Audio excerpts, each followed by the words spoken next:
ஆரம்பிக்கிறதுக்கு முன்னாடி நம்ம துவா ஓதிக்கலாம். ரப்பி ஷ்ரஹ்லி சத்ரி வ யஸ்ஸிர்லி அம்ரி வஹ்லுல் உக்தத்தம் மின் லிசானி யஃப்கஹு கௌலி.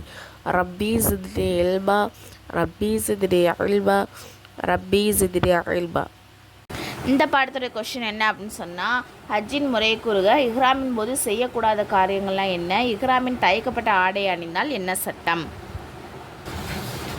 திருமண சட்டங்கள். நிக்கா, அதாவது நிக்கா எதன் காரணமாக ஆணும் பெண்ணும் ஒருவருக்கொருவர் ஹலாலாக ஆகிறாங்களோ அதுக்கு தான் என்னது நிக்கா அப்படின்னு சொல்லப்படும். என்னுடைய சிறப்பு என்ன அப்படின்னு சொன்னால், யார் திருமணம் செய்வாரோ அவர் தீனின் பாதியை என்ன பண்ணிட்டாங்க, பூர்த்தி செய்து விட்டார். மீதி பாதிக்கு அல்லாஹ்வை பயந்து கொள்ளட்டும் என நபியவர்கள் சொல்லியிருக்காங்க. திருமணம் செய்வது ஒரு வணக்கமாக இருக்குது. நபிமார்களும் இறைநேசர்களும் இதற்கு மிகப்பெரிய முக்கியத்துவம் கொடுத்துருக்காங்க திருமணத்துக்கு. சரிங்களா? திருமணம்ங்கிறது கணவன் மனைவி இருவருக்கும் மத்தியில் சுகம் நிம்மதி பெறும் வழியாகும். மேலும் அதிகமான நன்மைகளுக்கும் பரகத்துகளுக்கும் காரணமாகும். திருமணத்தின் காரணமாக ஆண்கள் பெண்கள் அதிகமான பாவத்திலிருந்தும் கெட்ட செயல்களிலிருந்தும் பாதுகாக்கப்படுகிறார்கள். திருமணத்தின் நோக்கமே கெட்ட செயல்களிலிருந்து பாதுகாக்கிறது தான். சரிங்களா? மேலும் பத்தினித்தனமாக இருப்பதும் ஆகும். நல்ல குழந்தைகளை பெற்றோர்களின் நிரந்தர சதக்காவிற்குரிய பாவ மன்னிப்புக்குரிய வழியாகவும் இருக்குது. சரிங்களா? ஒரு நல்ல குழந்தையை நம்ம பெற்று வளர்க்குறோம் அப்படின்னு சொன்னால் அது பெற்றோருக்கு ஒரு நிரந்தர, நம்ம மூத்தா போனாலும் கூட அது பின்னாடி நமக்கு நன்மையை சேர்க்கக்கூடிய ஒரு விஷயமா இருக்குது. ஒரு நல்ல குழந்தைய நம்ம பெற்று அதை வளர்க்குறது மூலமாக. சரிங்களா? குறிப்பு: இஸ்லாமில் விதவை பெண்களை மனம் புரிவதற்கு ஆர்வம் கொடுக்கப்படுகிறது. சரிங்களா? மறுமணம் செய்கிறதுக்கு ஆர்வம் கொடுக்கப்படுகிறது. நபியவர்கள் திருமணம் முடித்த பெண்கள் ஆயிஷா அலி அவர்களை தவிர அனைவரும் விதவை பெண்கள் தான். ஆயிஷா அலி மட்டும்தான் கன்னிப்பெண். மற்ற எல்லாருமே விதவை பெண்களை தான் ரசூல் ஸல்லல்லாஹு அலைஹி வஸல்லம் அவர்கள் திருமணம் முடிச்சிருக்காங்க. ஹதீஜா அலி அவர்கள் நபியவர்களை திருமணம் செய்வதற்கு முன்னாடி ஹதீஜா அம்மையாருக்கு அதாவது இருவரை திருமணம் செய்திருந்தார்கள். அதாவது ஒருத்தவங்க திருமணம் பண்ணியிருந்து அப்புறம் மறுபடியும் இன்னொருத்தவங்களை திருமணம் முடித்து விதவையாக இருந்தவங்க தான் யார்? ஹதீஜா அம்மையார். எனவே விதவையை திருமணம் செய்வது தவறானதல்ல என நம்ம விளங்கியிருக்கணும். சரிங்களா? விதவை பெண்களை திருமணம் செய்வது வெட்கப்பட வேண்டிய அவசியம் இல்லை. அது தவறான சிந்தனையும் கிடையாது. திருமணத்துடைய சுன்னத்துகள் என்ன அப்படின்னு சொன்னால், திருமணத்தின் அறிவிப்பை வெளிப்படையாக செய்தல். சரிங்களா?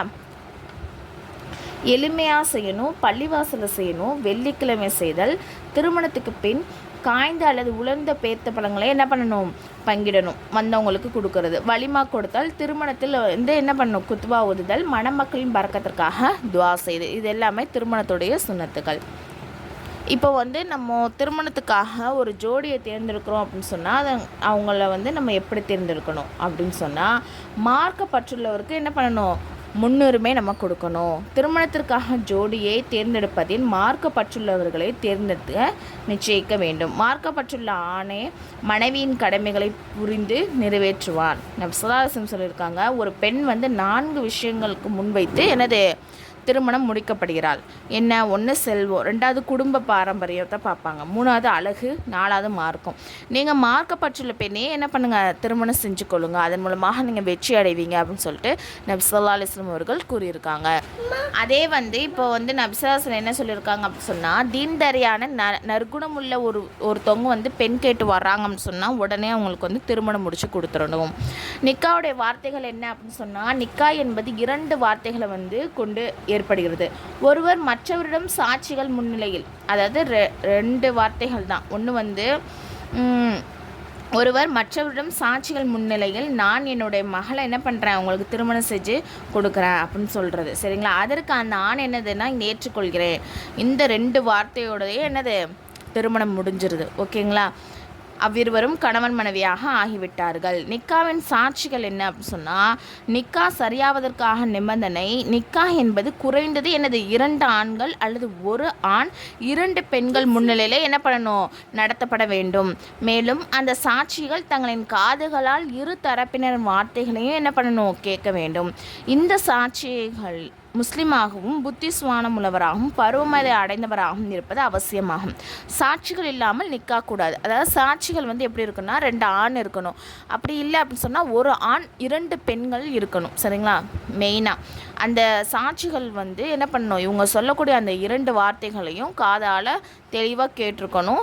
அந்த சாட்சிகள் வந்து முஸ்லீமானவங்களாக இருக்கணும், புத்தி சுவாதனம் உள்ளவங்களாக இருக்கணும், பருவமடைஞ்சவங்களாக இருக்கணும். சரிங்களா?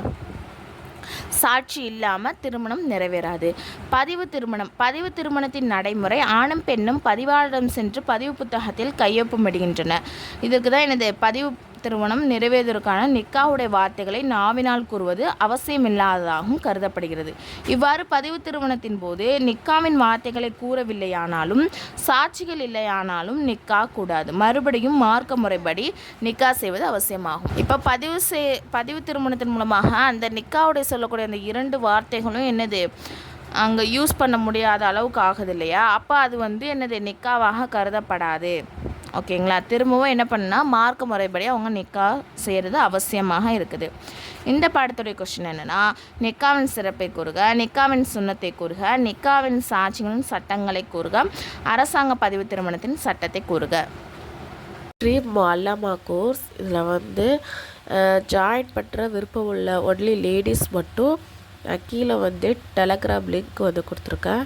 அந்த குரூப்பில் வந்து ஜாயின் பண்ணிக்கோங்க. அதில் வந்து மற்ற டீட்டெயில்ஸ்லாம் இருக்குது.